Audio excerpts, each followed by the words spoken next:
The light and frame is okay for you? Sir, I couldn't hear. The light and frame is okay? Yes, sir. Yes, sir. Yes, sir. Okay, and the okay, fine. You can hear it. The connection is okay, na? Internet Yes, sir. Yes, connection. sir. It's okay. It's fine. Fine. Okay.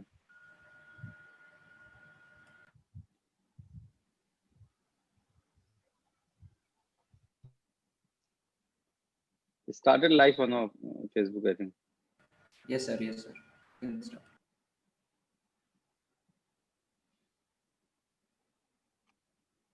Shall I start?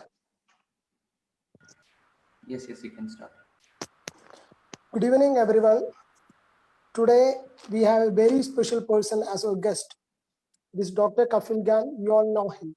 Dr. Kafil Gan is an academician and a medical practitioner, and he has presented many research papers and has produced the Manipal Manual on Clinical Pediatrics for MBBS students. But you all know this is not the reason why we are awaiting to hear his words. Dr. Kafil Gan has emerged as an icon against the struggle against modern day fascism in India. And we are very happy to host him. And he is an inspiring figure for all those who are fighting against the current present day fascism. And the NSU Pondicherry University is very much delighted to host Dr. Kafil Gan. And let us welcome the brave warrior to share his thoughts on the present day fascism by the Modi government and the way forward. Sir, welcome, sir. Thank you. Thank you. Hi, this is Dr. Kafil Khan, twice suspended lecturer, BRD Medical College, Gorakhpur. So let me ask you the first question. Yeah. Sir, you are a very sincere doctor, and you once said the medical camps you conducted all across India is showcase your nationalism. But on the other hand, the right-wing extremists call you anti-national. They term you as a national security threat. You were blamed guilty for a cause that you are not responsible for. You were targeted by the media. You were targeted by the government. And finally, you are forced to shift to someplace from your home place. And of course, we all know this would have caused a mental trauma. And once in a talk with your fellow doctor, you said these all struggles made you fearless. And we would like to hear how this mental trauma and these challenges made you fearless, how this changed your personality. Let me tell you to all the students here. Before the BRD oxygen tragedy, August 2017, I was just a normal doctor who used to go to the hospital, come back and live a life with the family. BRD oxygen tragedy happened on 10th of August 2017, which killed almost 70 kids because the supplier stopped liquid oxygen. We tried too hard to save those kids, but we were bringing cylinders, but it was not enough. During jail time only, I read a lot of books. I got time because most of the time in medicine, you have to study a lot in medicine's books. But in jail, I read a life, what is life, what is happening around the world, who is Yogi ji, who is Modi ji, what is fascism, why people don't have voice. And I realized when I am as a doctor, as a pediatrician, coming from a good background, still I can be penalized by doing good work. What happened to those people who don't have voice? What happened to those people who are still incarcerated for so many years? So I started raising voice and this, to about those 70 parents. And as you said that I started doing medical camps, touring all over India. And I realized that BRD oxygen tragedy was just a brutal face of our broken health system. Actually, the whole health system is broken. And then while touring all over India, I asked people, what do you expect from your government? And they always say, that they want two meals, a home, a good education facility, a good health facility, and opportunities of jobs. Health, education, employment, roti, kapda, makan. That's all they want. But the same time, I realized that political parties, I'm not going to blame one party, political parties, especially the past 7 6 7 years, this regime who's governing India is hiding these real issues, and they're talking about Shamsan, Kabristan, Ali, Bajrang Bali, Teen Talak, Halala, Ram Mandir. So they don't want to talk about the real issues. So we started, raising these issues, and then this CA NRC fiasco came. I have gone to Assam. I have seen what NRC has done to 1.8 million people in Assam, and those 1.8 million people were not from particular community. Actually, they were from poor background only.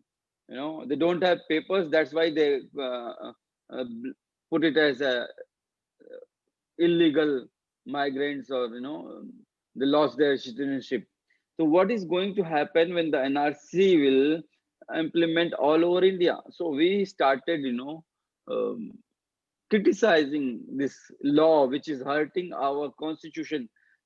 Our constitution is based on the four pillars of liberty, fraternity, justice, and equality.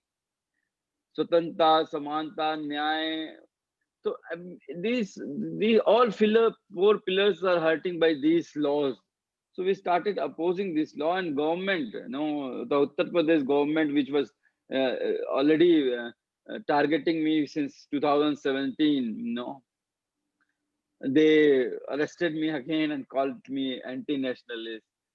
There is a big difference between nationalism and anti-nationalism. Uh, the I want to tell you all this, all those students who are listening here.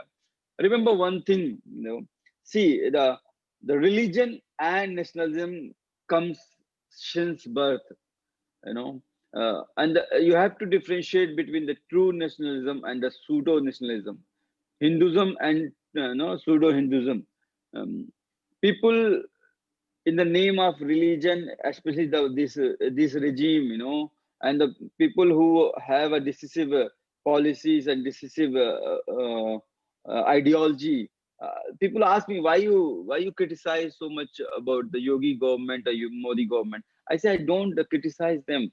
I criticize the ideology which divide the people on the basis of caste, religion, region, socioeconomic status. You are from South India, you are from North India, you are Muslim, you are Hindu. So these things are really hurting India's, the unity. And I believe that everything happens for a reason. There are no coincidence in life. So I think before BRD oxygen tragedy, I was just a simple doctor. Now after this down the lane 3 years, I see myself people giving me so much love from all over India, from all over world, and I started working, not only in the field of medicine, in the field of activism. Okay, sir. So the second question is about the COVID pandemic. And our country is reeling under the pandemic. And how do you view the present government's management of the COVID pandemic and the measures taken by the government to contain this virus spread? It's a total failure, I would say it's a total failure. India is going to be now, it's the second spot in the world and the number of cases. Now I think it will cross the United States within 1 or 2 months. I still remember I made a video on 28th of January 2020 about the COVID-19 coronavirus and how is going to affect India, because I've seen the broken health system, the overcrowded, population, and how the health system works. So I want the government and I want the people of India that how they can tackle this problem. But unfortunately, I was arrested the next day on 29th of January. Even from jail, I have written a letter to the Prime Minister and I put a roadmap how to tackle this on 19th of March 2020. But alas, it was also a waste. I still remember, when our honorable Prime Minister Narendra Modi ji declared lockdown. He said that within 18 days, Mahabharata fight was for 18 days. Give me 21 days. We will, curtail this disease. But now more than 210 days and more than 1 lakh deaths and 64 lakh people, 6.4 million people already affected. Uh, that's a very sad state. I am telling. One thing I want to tell you: the one medicines are still under research state. Vaccine is not going to come, before 2022 or 2001 mid. And even if the vaccine will come, it will take for 5 years to reach to the poor people, because you need billions of doses all over the world. Third thing is that already the whole system is the health system is overstretched, overburdened. So when the winter comes, the November, December, January, these the most populous state like Uttar Pradesh, Bihar, Assam, West Bengal, Madhya Pradesh, Rajasthan, Chhattisgarh, Jharkhand. These they will going to have a very tough time because the primary health center, which is the backbone of a health system, is already in shambles, and the whole health system is overstretched. So and the worst part is that the whole resources are uh, they have diverted to curtail COVID-19, but there are so many deaths. You won't imagine that since January, there are 1 lakh deaths because of COVID-19, and around 75 lakh to 1 crore people, 10 million people have died because of non-COVID disease, malaria, carcinomas, cardiac arrest, chikungunya, deliveries related deaths, So I think we have to do a lot of work. We have to still have to do a lot. So you're getting my point. Government had failed in one aspect to curtail this disease. When the really first case was on 30th of January 2020 in Kerala, I think that time was the time when we should have stopped the international flight. But we were busy in how did Trump. We were busy in the Delhi riot. We were busy in Madhya Pradesh government toppling. So there are so many issues that were happening, but nobody was concentrating on uh, COVID-19. And when we started, we declared a lockdown on a sudden movement. Like somebody came at 8 o'clock and 12 o'clock they declared lockdown. And so many migrant, we have seen millions of migrant walking across the India. So many died. So it was a complete failure of the system. So you have already talked about the torture and the inhuman treatment you faced in Madras jail. And you have already written a letter to the human rights experts from the United Nations. And how do you think the present government is using the NSA or the UAPA rules to suppress the voices, to suppress the rebel voices, or to prevent the rebel voices from political sides? I've written to the United Nations on 17th of September this month itself. I realized during this tenure that it was not only me. There's so many people have died. So many people are still incarcerated. If you remember the NTCA, NTNRC, NTNPR protests in Delhi and all over India, the Jamia students, JNU students, so many central universities students are still behind the bar. And these security laws, national security laws like National Security Act or UAPA has been used, to just to suppress the voice of those dissent. Even though our Prime Minister says that criticism, healthy criticism, actually flourishes democracy, but the ground reality is that the whole government machinery is behind the people who are criticizing the government on their issues, which affect the most poor class or most marginalized society.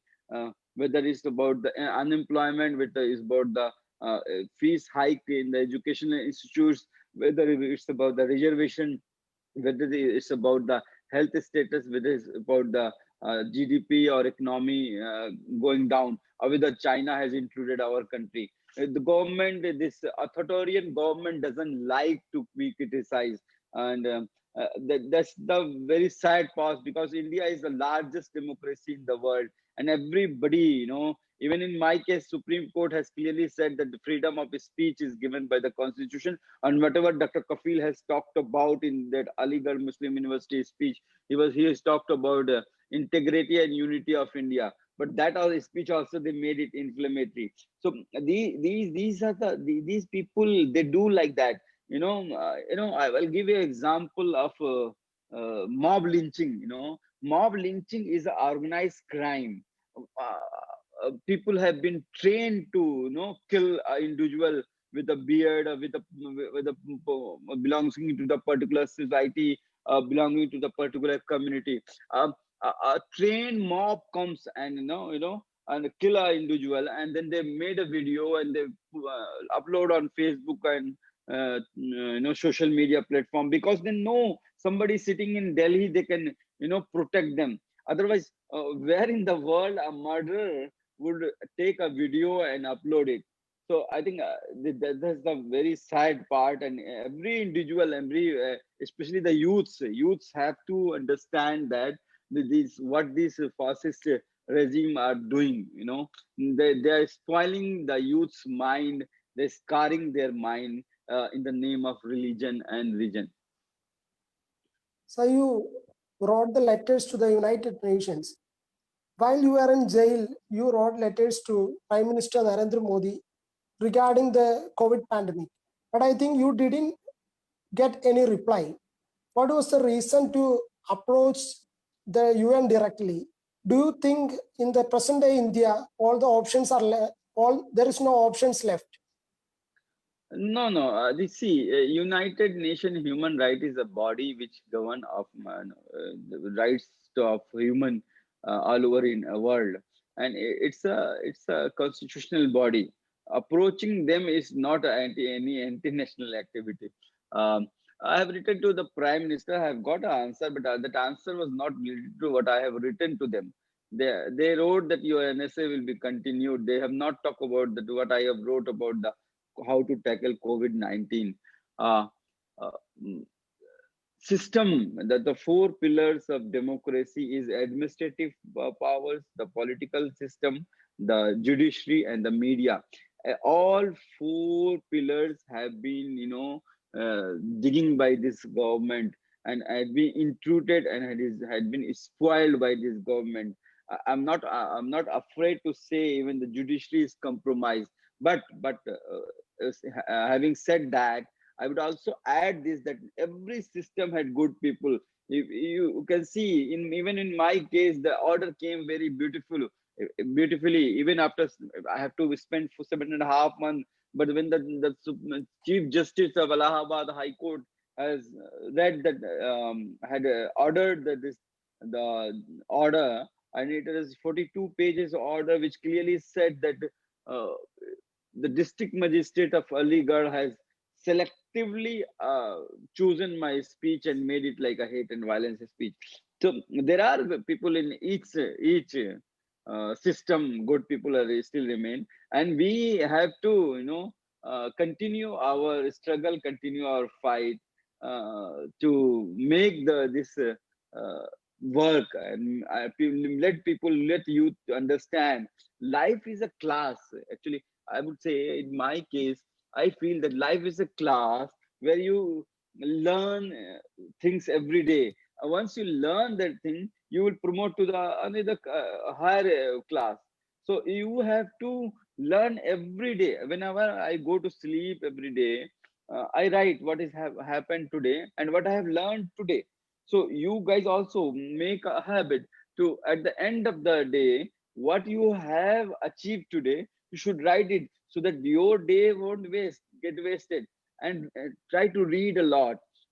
I still read 6 to 8 hours in a day. Whenever I get time, I read a lot. Okay, sir. So the next question is regarding the Uttar Pradesh state and the present regime. And you had been jailed for 7 months for protesting against the CA and NRC. And we are still seeing that kind of incidents, the suppression of rebel voices in the state.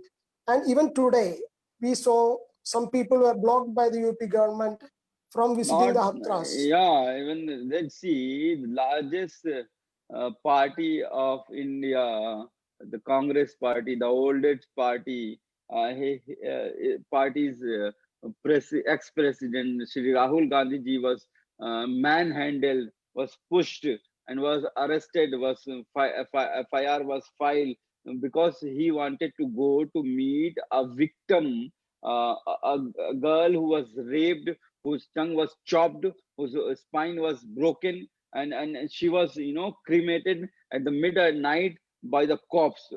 So these because the government, the Uttar Pradesh government wanted to save those culprits because they belong to the higher caste.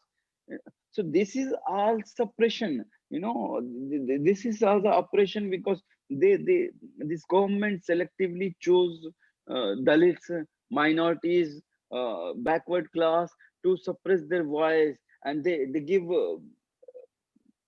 more leverage to the upper caste. And I think I'm not I don't belong in casteism, but the thing is that every individual, every human being is equal. Even the Dalits life matter. So the way they're handling, if you have seen the picture of today, the Rahul Ji and Priyanka Gandhi was going to the Noida to meet the family. The police force they have put around, thousands of cops were there at the Delhi UP border. Those cops, if they would have they have prevented the rape, so many girls would not have died. 19 rapes are happening every day in Uttar Pradesh. 13 murders are happening every day in Uttar Pradesh. The health system is totally broken, but the government is more concentrated on decisive policies to suppressing the abortion parties, and to any individual who is raising their concern how the government is running. So you see, this is just a phase. I always say that Yogi ji is also a phase. Modi ji is also a phase. The same thing, the Lal Kishan Advani was one phase, and Atal Bihari Vajpayee was one phase. But the main thing is that the ideology which divides people, which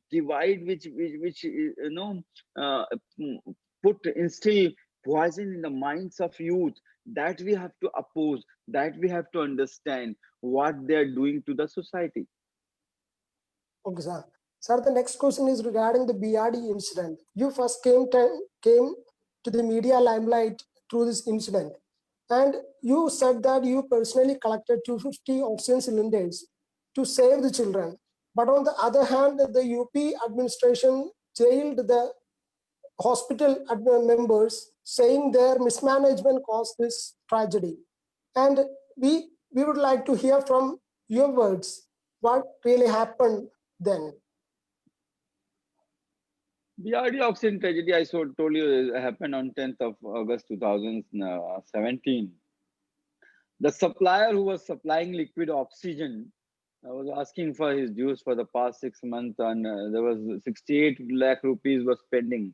And according to him, he has given an affidavit in Allahabad High Court that the health minister and the principal secretary and the other administrative people were asking around 10% commission to clear his dues, and they didn't get. He didn't give commission. They didn't clear his dues, and he stopped oxygen, and seven innocent kids died. That's why always call it a man-made massacre. I got a WhatsApp message on around late night, and it was in our WhatsApp group that oxygen is not there and kids are dying. So, as a doctor, as a father, as a responsible citizen, I did whatever I could do. It is not me who is saying that I have arranged so many cylinders. Eight different inquiries, 8 inquiries till now they have done, Uttar Pradesh government, and every inquiry report has cleared me from any wrongdoing. Even the High Court has also cleared my name of from medical negligence, corruption, or anything related to the oxygen tender. Mm. The thing is, when I came out of the, this hospital, the media saw me and they saw me working. They made me hero. They made me Masiha. They made me Farishta. I didn't gave any statement, but the thing is that the Uttar Pradesh government didn't like this because they wanted to bury the whole incident. If you remember the health minister statement that August mein to maute hoti rehti hain, this type of irresponsible statement made the whole thing very bad, and the people started asking resignation of health minister and the chief minister to save those real culprits. Government needed a scapegoat, and they found me. And then the next question is that whether the Yogi ji made you a scapegoat because you are a Muslim. I would say no. Yogi ji made me scapegoat because he wanted to save the real culprits.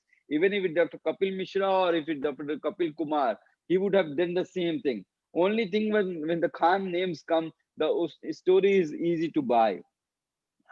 So still, when I got the internal inquiry report, cleared my name and accepted that I arranged around 500 cylinders from my pocket in those 54 hours of the tragedy. Uh, but the inquiry report didn't point it out who was the responsible person who were for the payment and why this incident happened. So I started asking about who are the real culprits and give some compensation to the grieving family. The 70 parents who lost their kids are still waiting for justice. So my fight will continue until they won't get justice. Okay, sir.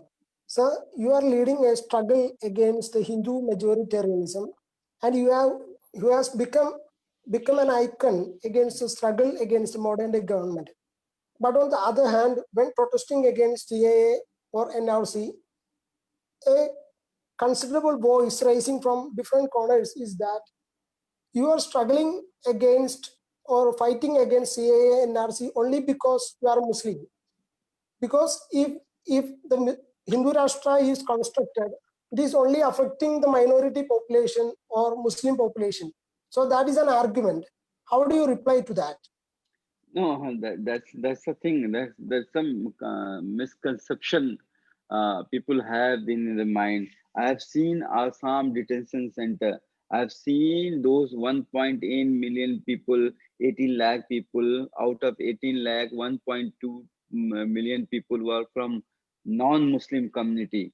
So they belong to a poor class, poor socioeconomic status. So this CA and RC is not going to affect only one particular Muslim community. Uh, they are going to affect everyone who belongs to the poor class, poor community, the more marginalized community, because where they will, the street vendor, the coolie, the laborers, the migrants, where they will get the paper and where they'll get the date of birth of their father, where they'll get the date of birth their mother, where they'll get the land papers of their father and mother. So this is very horrible law. And even if you talk about the Citizenship Amendment Act, which give which our Home Minister says is a law to give nationality, not to take nationality.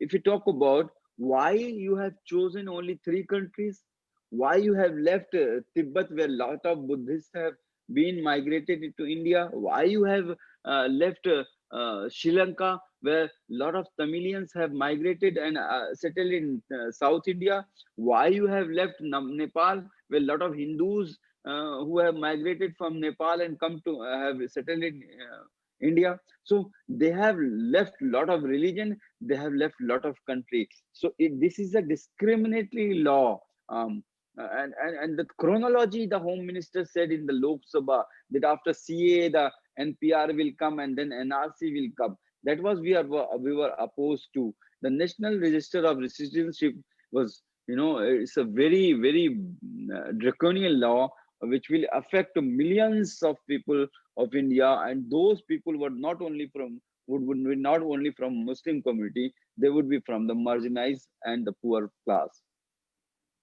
So we all would like to hear from you about the brutal experiences you faced in Madura jail, and we would like to know: is it only you face these all kind of brutal harassment, or all your fellow workers face this kind of harassment from the I've, jail? I've already talked about that. This time they wanted to break me. When the special task force picked me up from Mumbai, they kept themselves with next 72 hours. They slapped me, they abused me, they made me naked. They hit with me with a stick, with rod. They asked me some weird question. We have a proof that you have invented some powder which can kill millions of people. We have a proof that you have gone abroad to destabilize the government. They no water, no food for next 72 hours. Even in the jail, they kept me in a solitary confinement, and they didn't give me food for 4 5 days. Two chapati and one bottle of water. That's all I got. And I still remember I used to scream for food. I used to hallucinate. I can see food in the air. Mm, Chicken, mutton, pastries. It was horrible. I had to chew my clothes to satisfy my hunger. It was horrible. But I believe. See, the um, uh, uh, success is not final. Failure is not fatal. It is the courage to continue that counts. So I believe I would continue to these type of harassment, this type of putting me behind the jail and torturing me is not going to affect my zeal and my enthusiasm, my determination, my devotion towards my country and towards my countrymen. I will continue to do my uh, to serve people in a as a capacity of a doctor and as a responsible human being. So did your fellow workers face the same kind of harassment from? Yeah, see, the whole Mathura jail was 554 prisoner capacity, but there were around 1600 inmates, and in one barrack there were around 150 prisoners were there, or with only one toilet.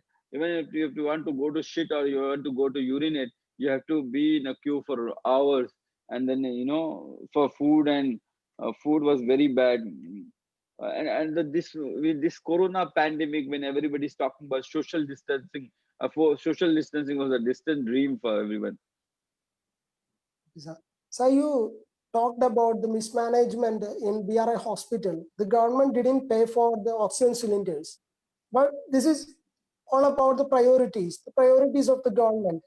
When we say the government doesn't have the money to pay for the oxygen cylinders for small children, we can see the government is making big statues for thousands of crores, big statues, new 3000. parliament Yeah. construction. And how do you view that? How does the government is prioritizing the health sector? See, it's not about the health sector. It's not about the health sector. It's about the whole system. The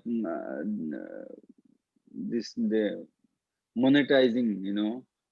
Even if you take the education system, even if you take the farmers, farmers education, you must have heard about that. So many farmers has to come to the street to one minute to protest against the new bill. Can you hear me?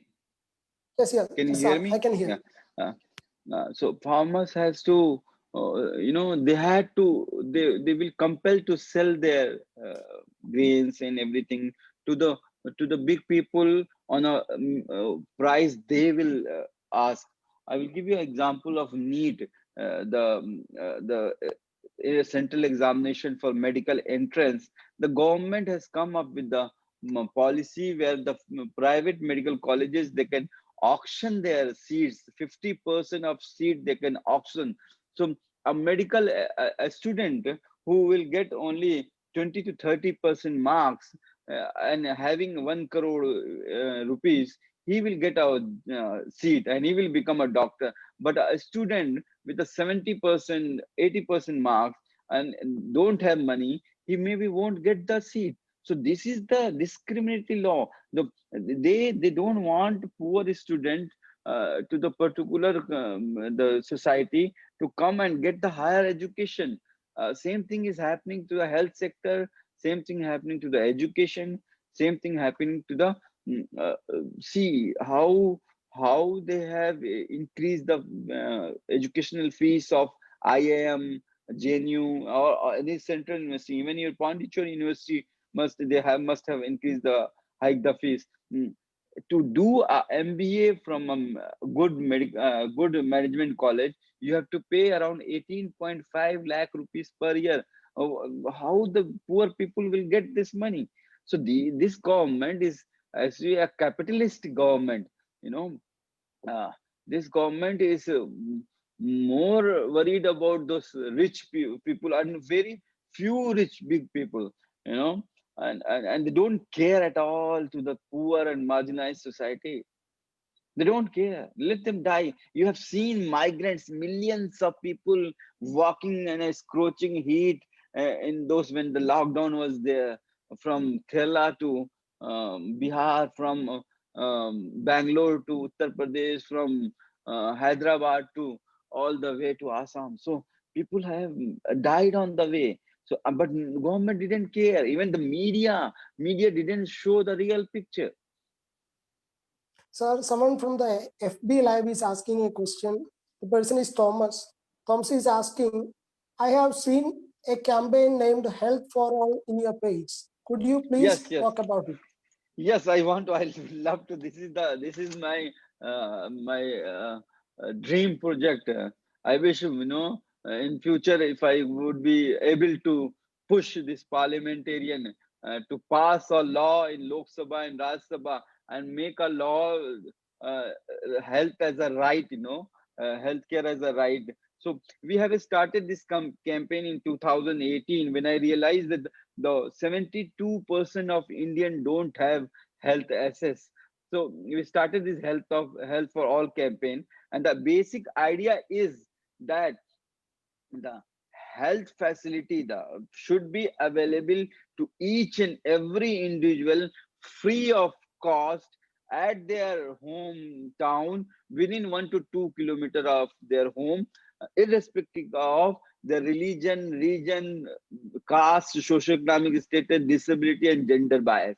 So this is the we demanded at least government should spend 3% of GDP on health expenditure, and they should curtail this privatization of the hospital. You will be very surprised to know that one individual, one doctor in Delhi, in metro cities, Ahmedabad, Hyderabad, Kolkata, has a responsibility to see around 300 to 400 patients. But if you go to the periphery of these North India, the cow belt, what you call, South India is a lot better in health facility. I have been to Kerala and I've seen the taluk level primary health center. But the primary health center, which is the backbone of any health system, is in shambles in this North India. One doctor has a responsibility to see 51,000 patients. So this is not possible. So I started this again after this coming out of jail.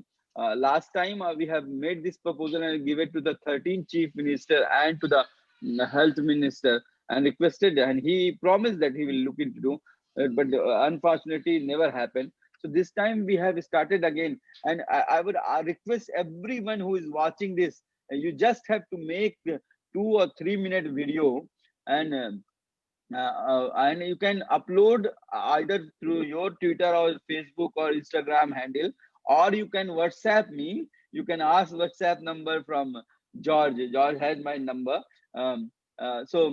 You can WhatsApp me a 2 to 3 minute video, and you can talk about right to healthcare and health for all. And I will upload and I will collect all the inputs. I will get in this October month. We have started the whole month since the Gandhi Jayanti, 2nd October. Yesterday I launched this, so we'll continue this, and we'll collect all the data and we'll formulate a post-pandemic the post COVID-19 pandemic, how the health structure should be improved so that health facilities should be assessed by the poor and everyone. It should not be the politician and the officer go to the private hospital and get treated, and the poor individual are left to the government facilities. So I would request with the folded hand to everyone who is watching, please make a video of 2 or 3 minutes and talk about health for all, right to healthcare. I will send few samples about this video to George, or you can see on my Facebook and Twitter handle DRKF Khan, Dr. Kafil Khan, and we will collect all the inputs. One another person is asking a question. He is Akash Rathore. He's asking the question. Hi, Akash. Hello, sir. Hello, sir. What is that one thought that kept you fighting even in the darkest hour, and how you reconciled with that idea? What gave you the courage to rise and shine like true patriot and leader? Also, would you be interested, available to have a similar session with students of HCU? Yeah, definitely. I would love, because I believe that students are the leader of our the future leader of our country, and they will lead this country. And I have seen so many students are very good orator. They have a very good leadership qualities. Um, uh, Whether it's JNU or whether it's any central university, Jamia or IIT Mumbai or Kolkata universities, I have gone everywhere, and I found those students are really now raising the issues which is hurting India. It's not about only studies. They are more aware about the situation, the economy, the education, the health, the unemployment, the China intrusion. They talk about how the law and order situation in country has collapsed, how the fascist regime is doing. So I think I would love to interact everyone to this, students, because a student has to aware, and they can, they can convince their colleagues, their people, their surrounding, that human beings, first you have to become a good human being. And for me, I believe, that everything happens for a reason. There no coincidence. And I find that the harder I work, the more luck I seems to have. Every time Yogi government put me behind the bar, every time I come out with more with uh, the court give me more clear picture, and people give me more love and affection. So I believe the road to success and the road to failure are the same. Only thing is that you have to continue working, persevering despite failures. So you said the students are the future of the nation and they can convince others. But today, when we are fighting against the fascism, the value that is driving us is the secularism. Only when we view the secularism is essential, we can fight against fascism. But today we can see the organized attempt to hijack these educational institutions. But the educational institutions play a very important role in shaping the narrative of secular nation. But how do you view this attempt to hijack these educational institutions, and how would it impact the secular movement? See, it's not the educational institution. They have instilled their people everywhere in each and every institution, whether it's the enforcement directorate, whether it's income tax, whether it's CBI, whether it's RBI, whether it's controller of drugs, whether anything, anywhere, people with the decisive policies, decisive ideologies have come out.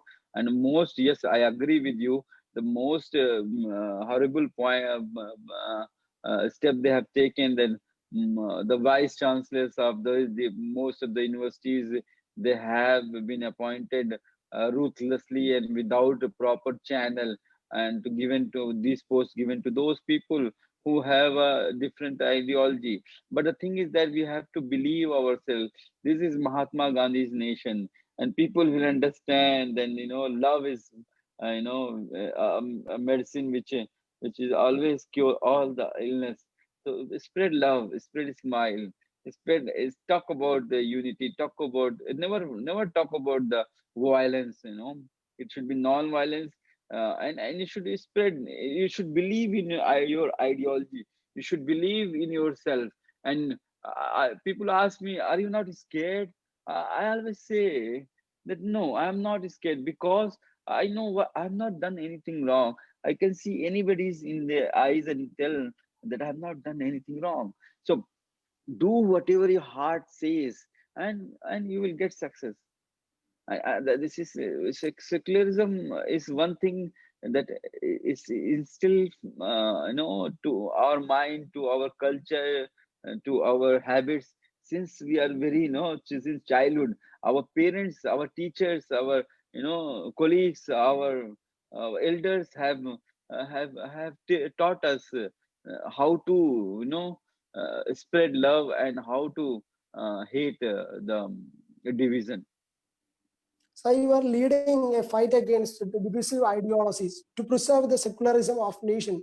But when we view the current political scenario, we can see the BJP government has won the second term, and they are gaining political inroads to many other states. And how do you see the future? Do you think the future is bleak? No. Future is no, never. There's always a light at the end of tunnel. There was you have to see that. You have to see that. You should never scared of those um, failures. Failures are the part of our life. Uh, every failure will teach you something. Every failure will teach you a lesson, and you have to learn this lesson to progress to the other class, higher class. So I think there you have seen the state election where it was 92 around 80% of states have been occupied by the saffron regime before 2019, and since 2019 within 1.5 years they have lost half of those states. I'm sorry to say that Madhya Pradesh and Karnataka we have Karnataka, Goa, and Himachal Pradesh, we have lost because of few people gone to the door their camp. But that's not a setback. I think people will realize the basic issue of unemployment, education crisis, economic crisis, the migrant crisis, the failure of government in each front. China has intruded so many kilometers of our country. Our soldiers are dying every day at the Pakistan border. Our economy has gone down. GDP has shrunken. The whole there is a unrest all over India, and people are now getting aware. And we, as a student, we have to read a lot, and we have to tell people. We have to create ideas. We have to create demand. We have to tell them that see the future is not bleak. Congress is coming back. The way the Rahul ji and Priyanka ji is leading. I think future is very bright. So one other person is asking a question. He is Sriraj Karikot, and he is Sriraj, asking, hi Sriraj, yeah. the National Security Act was made upon you. You were not allowed to meet even the lawyer to how we could overcome when such act is misused. And also there are loopholes in law where the fascist leaders take advantage. How as a collective resistance we could overcome that unjust laws? See, the thing is that you have to continue your fight through legal battle, and you have to read a lot. First time when I arrested after BRD oxygen tragedy, I never know that I can ask for my lawyer, and I can ask for for my rights. But this time when I was arrested, I fought from the lower court. Then I went to high court, and I didn't wait. I went to Supreme Court also. I fought from the lower court to the Supreme Court with a team of lawyers, and I got success.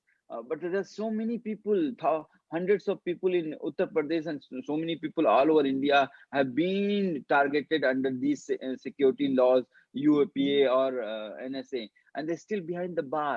You must have heard about people incarcerated for 10-15 years, and after the 10-15 years, court find they don't have any fault and they got acquitted. But the thing is that you have to read law also, and you have to know your rights. And if you know the rights, the cops or the government or the system, they can't misuse the law. So I would like to ask the final question from my part. And what is your way forward? Because you said that the Priyanka Gandhi advised you to settle in Rajasthan, and you are taking advice. She provided the arrangement. And what is your way forward? Is there any particular way that you are thinking to lead?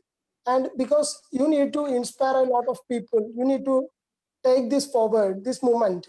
And do you plan to join politics? I would just say, once a doctor, always a doctor.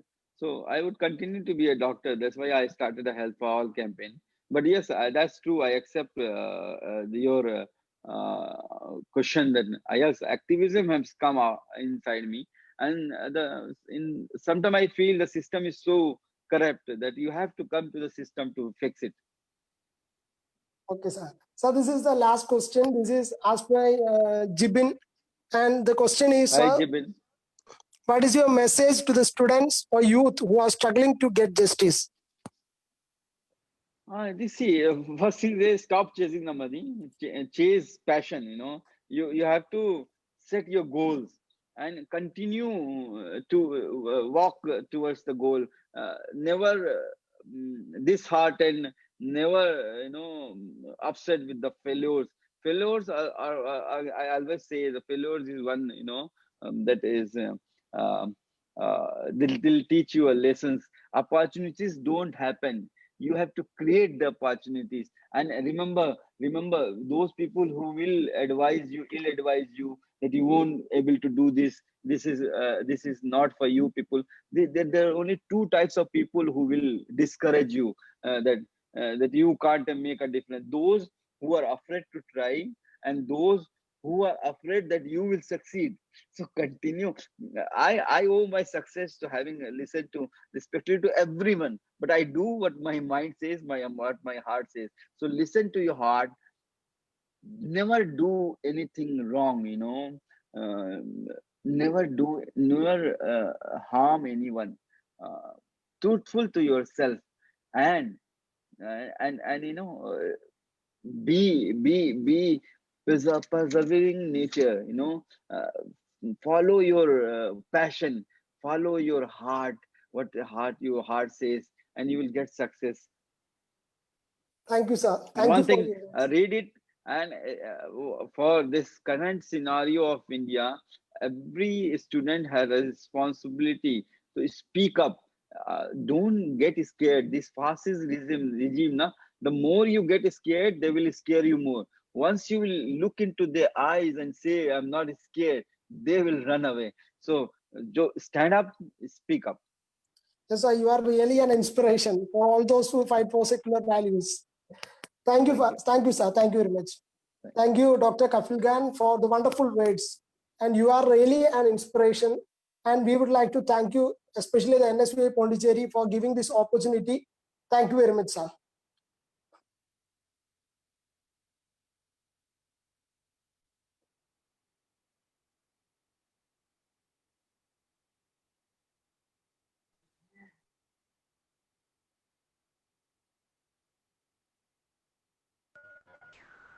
Okay.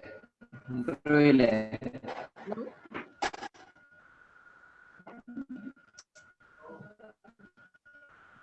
എടാ ഫെത്തിനെ, എന്തായി? അല്ല നമുക്ക് ശരിക്കും പറഞ്ഞാണല്ലോ എല്ലാവർക്കും zoom അയച്ചു കൊടുക്കുന്ന കേൾക്കാൻ പറ്റുന്നില്ല. കമന്റ് വരുന്നതും ഇതെല്ലാം ഇച്ചിരി സ്റ്റക്കൊക്കെ ഇടയ്ക്ക് ആവുന്നുണ്ട്. ഇത് ഡയറക്റ്റ് ലിങ്ക് കൊടുത്തിട്ട്. പിന്നെ ഒരു കാര്യം എന്ന് വെച്ചാൽ പുള്ളി പറയുന്ന കേട്ട് പുള്ളി പറയുന്ന റിലേറ്റ് ചെയ്ത് അടുത്ത ചോദ്യം ചോദിക്കുന്നതാണ് കുറച്ചുകൂടെ ബെറ്റർ. നീ എപ്പോഴും ക്വസ്റ്റ്യൻ എന്ന് പറയണ്ട, അതാ കുറച്ചും കൂടെ